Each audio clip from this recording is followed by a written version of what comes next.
في هذا العالم ما فيه لا حدود، لا قانون، لا رحمة، غير الهاكرز، الفلوس والخداع والجريمة المتنوعة.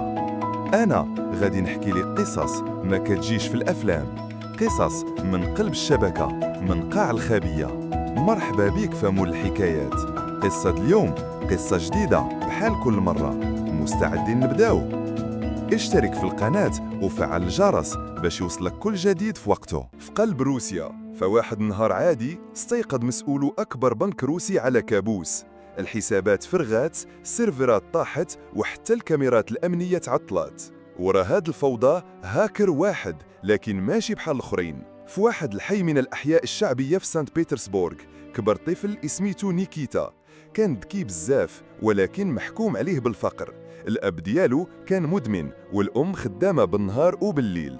الحل الوحيد الانترنت.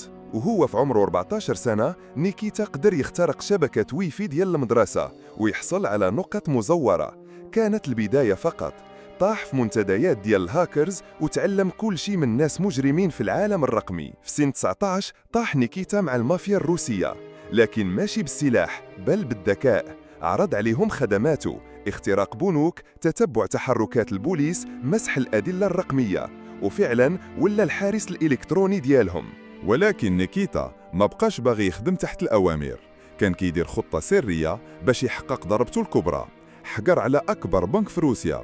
خطته دامت 6 شهور من التحضير، واستغل ضعف بسيط في جدار الحماية. نهار 17 يناير على الساعة 3 ديال الليل نيكيتا دخل. في 20 دقيقة فقط سحب ملايين الدولارات ونقلهم الحسابات مشفرة، ومن بعد مسح كل الآثار، ما خلى حتى خيط وراه.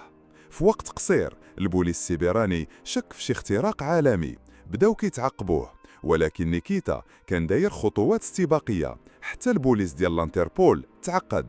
نيكيتا اختفى، شي كيقول هرب لتايلاند، شي كيقول قتلاته المافيا باش يسكت. ولكن الحقيقة حتى اليوم بقى لغز.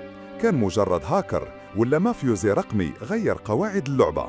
الحقيقة عمرها كتبقى مدفونة، وغادي نرجع ليك بقصة أخرى من قلب العالم المظلم، العالم اللي فيه جميع أنواع المجرمين. الهاكرز كيتحكموا والقانون غير كيتفرج. أنا هو مول الحكايات، وغادي نبقى نحكي لك قصص ما كتجيش في الأفلام. ما تنساش تابعني باش ما تفوت حتى قصة.